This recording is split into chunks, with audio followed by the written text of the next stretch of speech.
Ce programme est financé par les amis et partenaires du ministère de Joyce Meyer. Dieu pense à vous tout le temps. J'ai dit, Dieu pense à vous tout le temps. Et devinez quoi? Il ne pense rien de mal.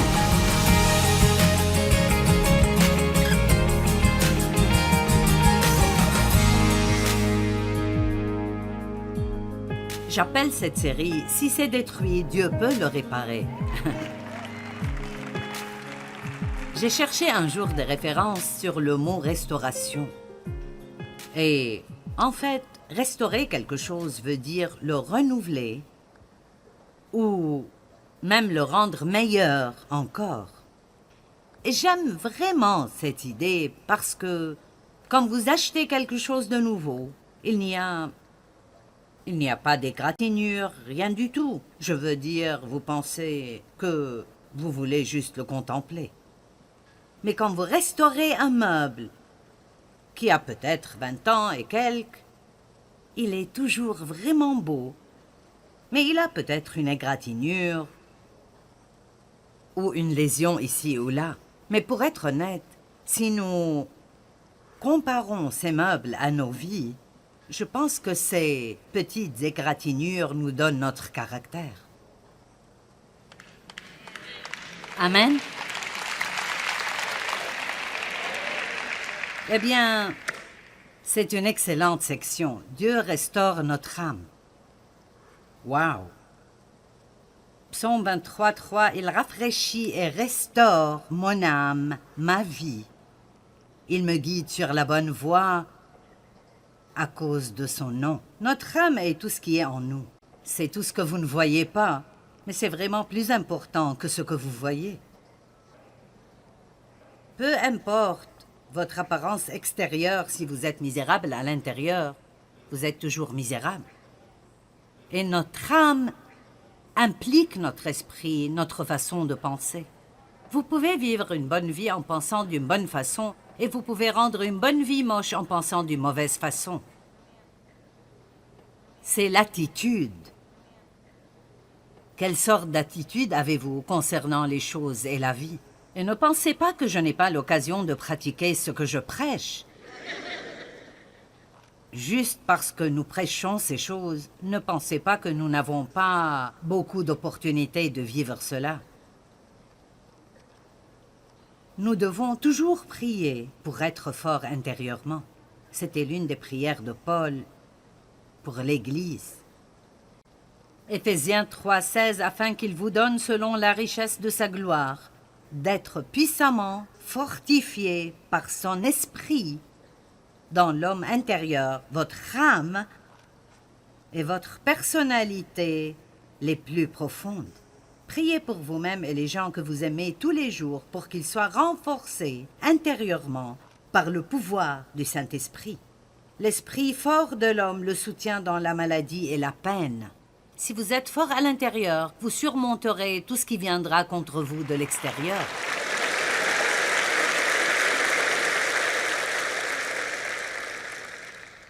Les émotions ont besoin de tant d'attention aimante.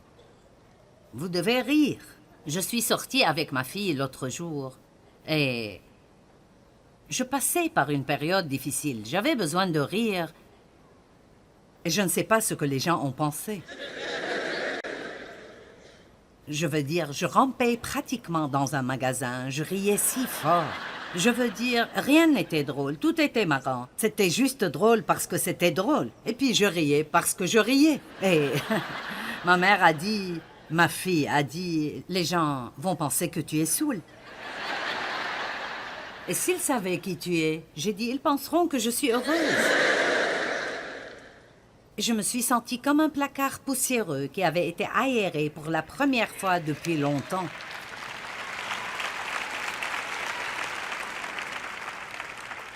Et parce qu'il n'y a pas beaucoup de choses amusantes dans le monde qui nous entoure, il faut en créer. Je vais donc vous donner une suggestion pour commencer, et je ne plaisante pas quand je dis cela. Souriez plus. Souriez, souriez quand vous êtes seul.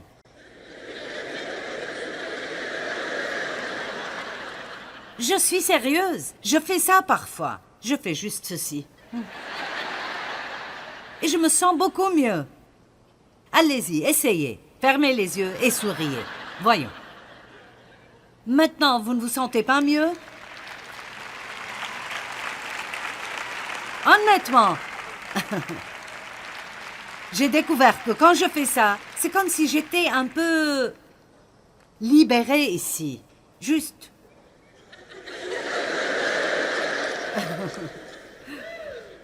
C'est à prendre ou à laisser. Matthieu 11, 28. Venez à moi, vous tous qui êtes fatigués et chargés et stressés, et je vous donnerai du repos. Je rafraîchirai votre âme. Dieu veut s'occuper de tout ce qui est en nous, notre esprit, notre volonté, nos émotions, nos attitudes. Il se soucie de chaque partie de vous, en particulier ce qui arrive en vous. Il se soucie de ce qui se passe à l'intérieur. Si vous avez une âme blessée, nous prions maintenant pour que Dieu vous rétablisse et vous donne la guérison, une nouvelle vie et une raison de rire, quelqu'un à aimer et quelqu'un qui vous aime. Nous prions pour que vous trouviez du plaisir dans des choses que d'autres personnes ne pourraient pas apprécier, au nom de Jésus. Amen. Allez. On s'amuse bien. Dieu restaure notre valeur. Je veux vous raconter une petite histoire. Et tu aimeras ceci, Tommy, parce que cela a un rapport avec le Dream Center. Ce que ce pasteur a fait lors de la création du Dream Center est devenu viral et il existe maintenant 267 Dream Centers aux États-Unis. Et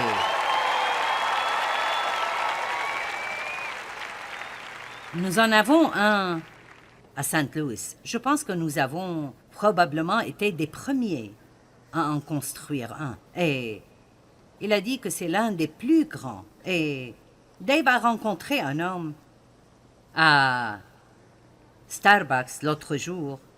Et le gars a fini par venir et me parler aussi. C'était un homme bien habillé. Et il a dit, « Je suis diplômé de votre hospice pour hommes au Dream Center il y a 8 ans. Maintenant, si vous êtes dans notre hospice pour hommes au Dream Center, c'est que vous êtes probablement venu de la rue. Accro à la drogue ou l'alcool, vous venez peut-être de sortir de prison, mais vous n'avez pas de maison. Vous êtes là parce que vous avez touché le fond, d'accord? Donc, 8 ans, il possède maintenant sa propre entreprise. Il est marié. Sa femme et lui ont fait des voyages missionnaires et viennent maintenant d'établir une toute nouvelle église dans notre ville.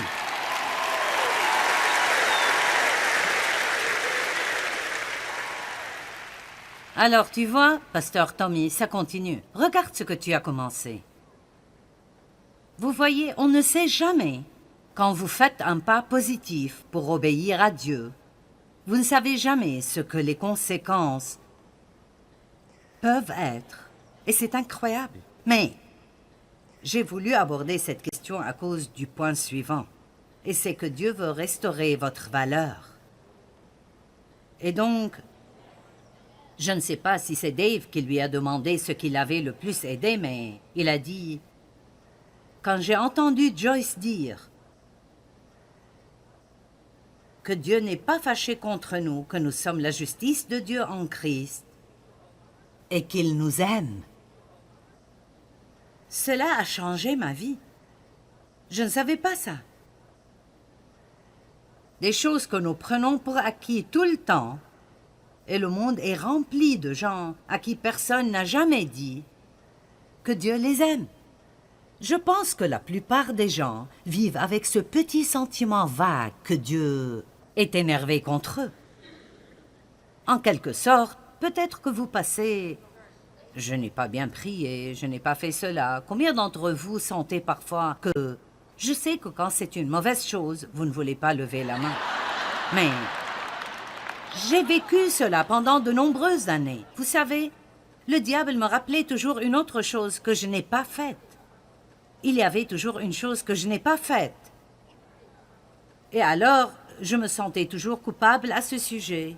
Et je ne réalisais même pas que j'avais l'impression que Dieu n'était pas content de moi. Mais le fait est qu'il n'est pas content de nous parce que nous faisons tout comme il faut. Il est content de nous parce que nous croyons en son Fils, Jésus-Christ.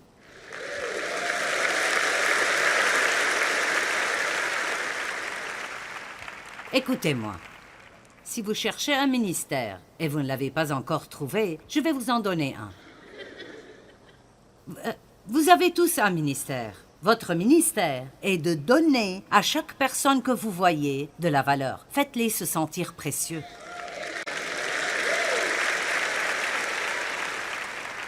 Sourire à quelqu'un leur donne le sentiment d'être précieux. Dire bonjour leur donne le sentiment d'être précieux. Connaître leur nom leur donne un sentiment d'importance. Je ne suis pas très doué pour cela, mais Pasteur Mike connaît le nom de tous ceux qui travaillent pour nous et probablement la moitié des noms des personnes présentes ici. Il fait vraiment cela très bien. Il y a des gens qui travaillent pour moi depuis 10 ans et dont je ne connais toujours pas le nom. Je suis pas bonne dans ce domaine. Je reconnais les visages mais pas les noms. Mais c'est bien d'essayer de se souvenir des noms des gens parce qu'ils se sentent importants. J'ai entendu cela et je pense que c'est vrai. Les gens ne se souviennent pas toujours de ce que vous leur avez dit, mais ils se souviendront de ce que vous leur avez fait ressentir. N'est-ce pas bon? Pensez simplement. Maintenant, vous avez un ministère à temps plein.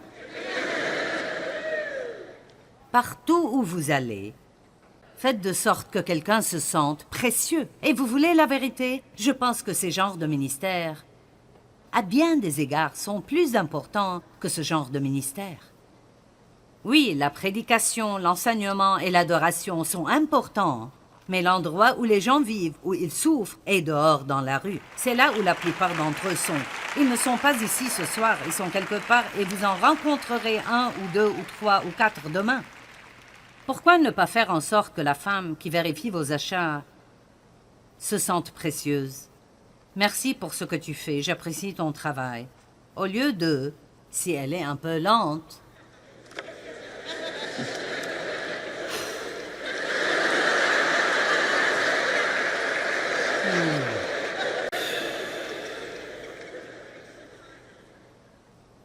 puis se retourner pour qu'elle puisse voir le tatouage de Jésus.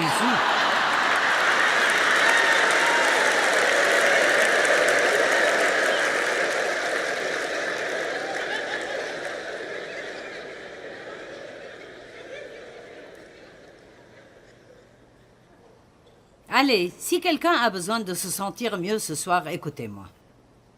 Ésaïe 43, parce que tu es précieux à mes yeux. Vous êtes précieux. Nous disons cela au bébé. Tu es si précieux. Mais Dieu vous le dit ce soir, vous êtes si précieux. Tu as du prix pour moi et je t'aime. Je t'aime. Dieu vous aime. Vous êtes unique en votre genre. Pas de copie avec Dieu.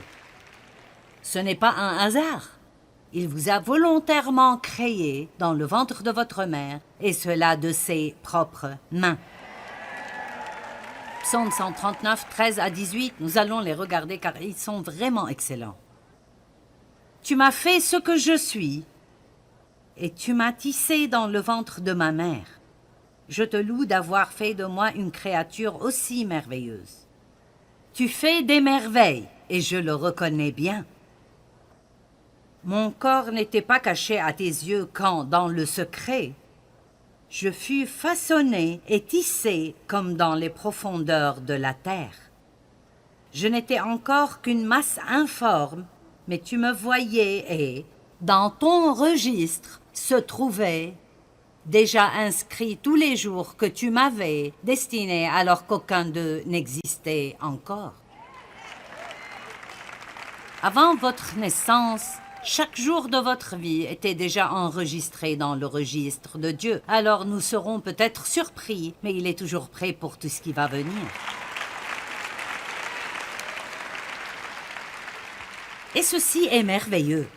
17 et 18. Combien tes desseins, ô Dieu, sont pour moi impénétrables, et comme ils sont innombrables. Si je les comptais, ils seraient bien plus nombreux que les grains de sable. Voici, je m'éveille, je suis encore avec toi. Qu'est-ce qu'il veut dire? Que Dieu pense tellement à nous tout le temps. Dieu pense à vous tout le temps. J'ai dit, Dieu pense à vous tout le temps. Et devinez quoi? Il ne pense rien de mal. Il pense à votre potentiel, à vos possibilités, à vos dons, comment vous bénir, à comment il peut guérir une blessure que vous avez subie dans votre vie. Il dit, si je comptais le nombre de pensées de Dieu envers nous, ils seraient bien plus nombreux que les grains de sable. Dieu pense à nous. Wow! Et puis ceci, Luc 12, 7, bien plus, même les cheveux de votre tête sont comptés. J'avoue, il n'a pas à compter autant avec certains que d'autres, mais...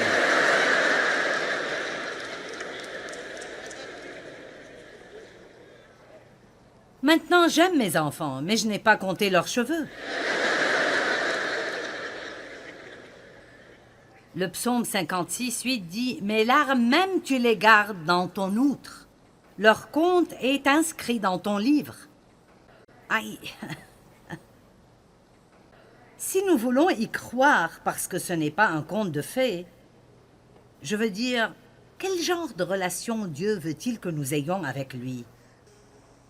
Mon Dieu! Il dit « Tu es précieux. Je sais combien de cheveux tu as sur la tête. J'ai écrit chaque jour de ta vie dans mon livre, avant même que l'un d'entre eux n'arrive. Je m'occupe de toi. J'ai mis chaque larme que tu as pleurée dans mon outre, et à chaque fois que tu as eu de la peine, je l'ai enregistré dans mon livre. Et nous savons que toute chose concourt au bien.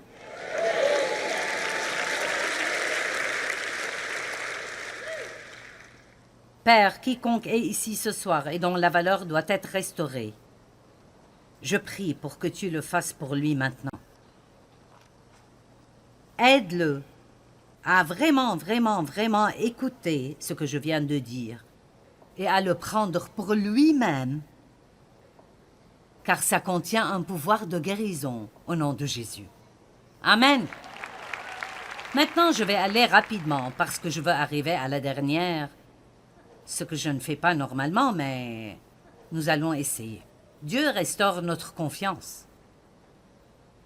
Philippiens 3.3 dit que nous ne plaçons pas notre confiance en la chair, mais nous mettons toute notre confiance en Jésus-Christ. Philippiens 4.13 dit « Je peux faire tout ce qu'il m'a appelé à faire, grâce à celui qui m'élève et me fortifie. » Je suis autosuffisant dans la suffisance du Christ. J'aime cela. Je suis prêt à tout et peux tout faire à travers lui qui me donne une force intérieure et une paix confiante.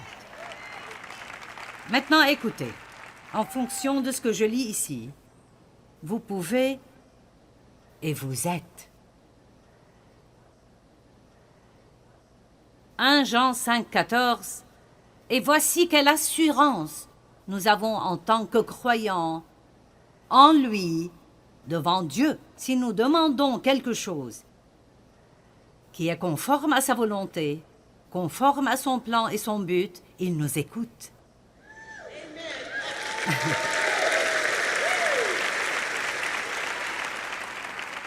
Peut-être devrions-nous prier davantage. Maintenant, je veux vous parler de David et Goliath. C'est vraiment une histoire incroyable. 1 Samuel 17,40. Il prit son bâton de berger en main et choisit, dans le torrent, 5 cailloux bien lisses, qu'il mit dans le sac de berger qui lui servait de besace, et sa fronde à la main, il s'avança vers le Philistin, le géant Goliath. Celui-ci s'avança vers David, précédé de son porte-bouclier. Lorsque le Philistin vit David, il le méprisa parce qu'il n'était qu'un jeune homme roux et de belle figure. Il lui dit « Est-ce que tu me prends pour un chien pour venir contre moi avec un bâton de berger ?» Puis il maudit David par ses dieux, donc nous savons qu'ils n'existaient pas, et dit « Approche un peu pour que je donne ta chair à manger aux oiseaux du ciel et aux bêtes des champs. » À quoi David répondit « Vous devez voir la confiance que ce jeune homme avait parce qu'il passait du temps avec Dieu. » À quoi David répondit « Combien était-il plus grand que David? Disons 3 fois, 4 fois, il était très grand. David n'avait pas d'armure, il n'avait pas d'épée, il n'avait pas de lance, il avait une fronde et 5 cailloux lisses. Et Dieu. »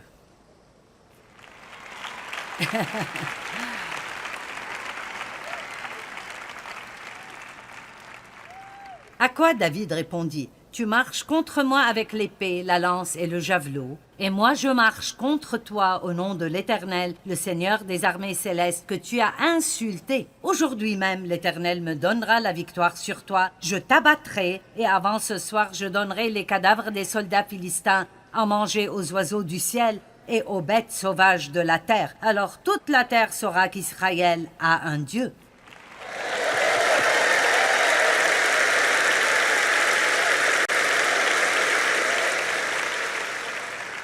Pourquoi David a fait cela? Il n'essayait pas de prouver qu'il était important. Il défendait l'honneur de Dieu. Il disait, ce Philistin a appelé tous ces faux dieux et aucun des soldats n'ira combattre ce type. Bien, je le ferai.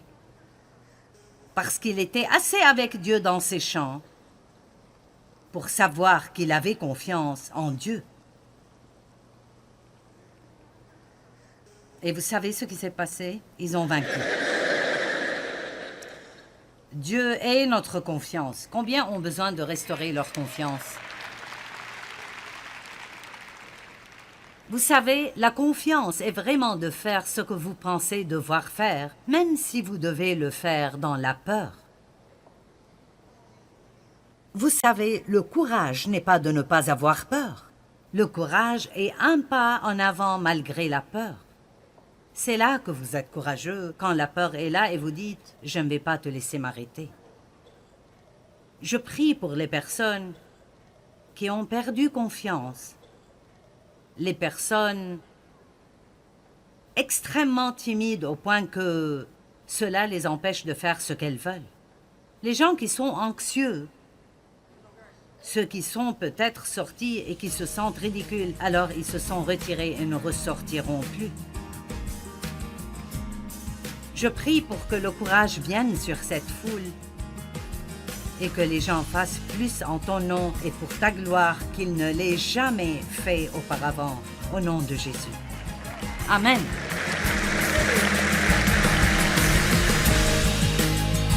Vous sentez-vous brisé aujourd'hui? Nous avons tous commis des erreurs. N'êtes-vous pas heureux, cependant, que Dieu puisse et veuille nous restaurer? Au lieu de notre honte passée, il nous donnera la joie de notre salut. Peu importe ce qui vous est arrivé, il n'est pas trop tard pour vous. Vous pouvez recommencer.